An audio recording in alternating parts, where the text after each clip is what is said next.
Yo les gars, on se retrouve aujourd'hui pour une nouvelle vidéo. Aujourd'hui, on s'intéresse au deck Salamangreat qui a eu une carte de support dans l'édition de Legacy of Destruction. Et ce qu'on va faire aujourd'hui, c'est qu'on va voir du coup cette nouvelle carte Code of Saul pour voir qu'est-ce qu'elle fait. Et derrière ça, on verra aussi le combo qui a été rajouté dans le deck et qui fait aussi que le deck est vraiment bon. On va voir ce que rajoute cette carte au deck. On est parti pour l'analyse de Salamangreat post Legacy of Destruction. Cette nouvelle carte, c'est Code of Saul qui va être niveau 3 et Cyberse et Feu.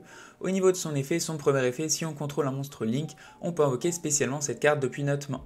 Son second effet, durant la main phase, on peut activer cet effet une fois par tour. Si on invoque par Link un monstre Salamangreat, on peut prendre un monstre Link du même niveau de Link qu'on contrôle en tant que matériel complet. Le principe de cet effet, c'est que ça s'active quand il est sur le terrain et derrière, ça nous permet en gros de faire une fois l'effet du terrain. C'est exactement le même principe, sauf qu'on n'utilise pas le terrain. Au niveau de son second effet, durant le tour de l'adversaire, durant sa main phase, effet rapide, on peut bannir cette carte depuis notre cimetière et immédiatement après que cet effet soit résolu, invoquer par Link un monstre level 3, Link 3 ou plus Cyberse et on peut utiliser chaque effet de Code Saul qu'une seule fois par tour. Au niveau de son premier effet qui permet de se spé quand on a un monstre Link, c'est vraiment super agréable pour le deck dans le sens où de base dans un combo assez basique, on va l'invoquer depuis le deck, vous allez le voir comment dans le combo, mais que si on l'a en main, en fait c'est pas une brique, c'est pas quelque chose qu'on doit invoquer normalement, il peut se spé facilement et derrière on peut passer par lui pour arriver directement sur notre Stalio, donc ça reste aussi très agréable pour le deck. Au niveau de son deuxième effet, il permet tout simplement de ne pas mettre le terrain directement ou d'avoir deux fois la possibilité d'utiliser l'effet d'invoquer par Link en n'utilisant qu'un seul monstre, donc ça c'est plutôt agréable aussi. Et au niveau de son dernier effet, grâce au terrain, en fait, ça permet de faire tout simplement une Link 4 avec une autre Link 4 pendant la main phase de l'adversaire au timing qu'on veut. Et vous verrez que ça va créer une interrupt directement avec notre Salamangreat Pyrophénix qui va permettre de détruire toutes les cartes chez l'adversaire du coup au timing qu'on veut pendant sa main phase. Au niveau de la decklist Salamangreat, il n'y a pas grand chose qui change avec cette carte, elle s'est juste rajoutée x1 dans le deck, après possiblement le reste ça dépend un petit peu des decklists, mais franchement c'est assez classique au niveau de Salam. Donc là j'ai pris je crois que le main deck est exactement celui du gars qui est à top, étant donné vaut mieux vous montrer quelque chose qui est vraiment efficace. Donc voilà, au niveau de l'extra deck par contre il est un peu différent, moi j'ai mis Wicked, mais lui ne le jouait pas à ce moment là. On va voir directement le combo de base pour que vous voyez pourquoi il y a Wicked, pourquoi il y a un monstre synchro, etc. Vous allez voir que c'est très utile.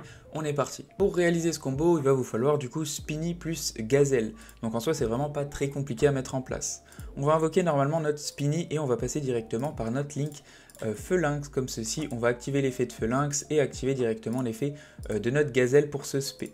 Donc là, on va spé les deux, on va prendre directement le terrain et on va pouvoir activer l'effet de Gazelle, juste redescendre ça, activer l'effet de Gazelle et on va envoyer directement notre Roar au cimetière. Après ça, je vais pouvoir activer l'effet de Spinny pour me respé directement sur le terrain. Derrière, je vais passer par ma Wicked. Donc Wicked, l'effet qui m'intéresse, c'est que quand il y a un monstre qui est spé dans sa zone, on peut bannir un monstre Cyberse depuis le cimetière et ajouter un monstre Cyberse Synthoniseur directement depuis le deck. Donc là, ce que je vais faire, c'est que je vais utiliser mon deuxième Phalanx comme ceci, activer l'effet de mon monstre, bannir celui que j'ai dans le cimetière et aller chercher mon Weasel. Derrière ça, je vais passer par ma copine qui est Princess comme ceci. Et derrière, je vais pouvoir spé mon Weasel, comme j'ai bien des noms différents dans le cimetière. Après ça, je vais activer l'effet de ma Promethean Princess pour respé ma Gazelle. Et c'est là qu'on arrive au timing où on utilise le monstre synchro. On a bien un monstre niveau 3 synthoniseur plus un monstre non synthoniseur niveau 3. Ça nous permet d'avoir accès du coup à notre Brotherhood of the Fire Fist, comme ceci. Et l'effet de Brotherhood qui nous intéresse, c'est que tout simplement il nous permet de spé notre Code of Saul directement depuis le deck. Donc là, je vais le mettre sur le terrain, je vais pouvoir directement activer son effet qui me permet ensuite de faire une link avec la même link, comme ceci.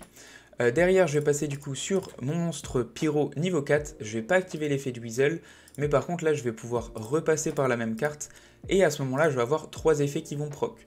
Donc je vais avoir l'effet de Weasel pour spé chez l'adversaire, donc je vais target ma Gazelle pour qu'elle se spé chez l'adversaire, effet derrière de mon Pyrophénix qui me permet d'ajouter une carte Salamangreat à la main, et effet derrière de mon Roar qui va permettre de se reset sur le terrain pour avoir une negate pendant le tour adverse.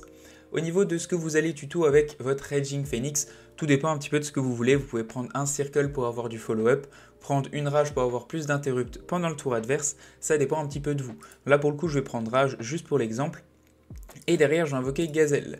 Qu'est-ce qu'il y a d'intéressant en plus avec ça, c'est que comme un monstre a bien été invoqué spécialement sur le terrain adverse, je vais pouvoir activer son effet, target mon Code of Saul et ma Gazelle, derrière ils partent au cimetière et Prométhène revient. Effet de Raging Phoenix, je target le monstre qui a été détruit et je le réinvoque aussi sur le terrain. Derrière ça, je vais pouvoir passer par mon Salamangreat Pyro Phoenix.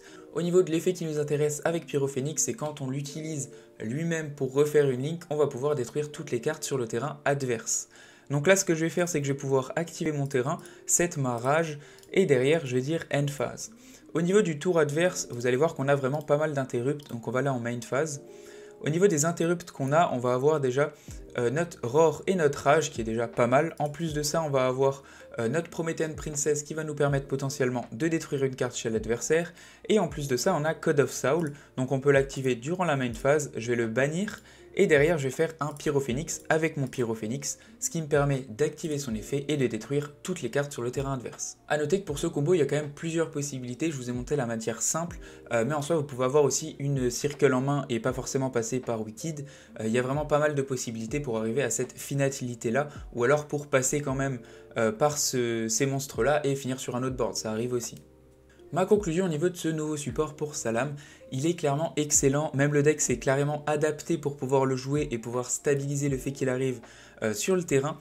Donc c'est une excellente carte, on a vu aussi un top avec, on a vu que le deck est un peu plus joué. Le seul truc qui est un petit peu gênant, c'est que du coup, pour ceux qui veulent jouer Salamangreat, en soi ça ne coûte pas cher, mais pour le côté d'acheter Raging Phoenix, je crois qu'il est à 40 € unité, à cause du fait que c'est joué un petit peu dans Snake Eyes, etc. Donc ça c'est un peu gênant, mais je trouve que le deck est vraiment très bon. Pour le coup, il était un petit peu en sous-marin parce que personne ne s'attendait vraiment à Salam. Et le truc c'est que entre Promethean Princess, la nouvelle Link Salam, le nouveau Code of Saul, en fait il y a vraiment pas mal de supports qui sont vraiment très intéressants pour le deck et qui font que le deck est vraiment très bon actuellement. Bon, le seul souci reste toujours le même, c'est que vous prenez Nibiru absolument tous les jours, donc ça c'est un petit peu compliqué. Voilà tout pour moi, n'hésitez pas si je me suis trompé ou s'il y a quelque chose à rajouter sur la vidéo. Ciao ciao, à plus et abonnez-vous.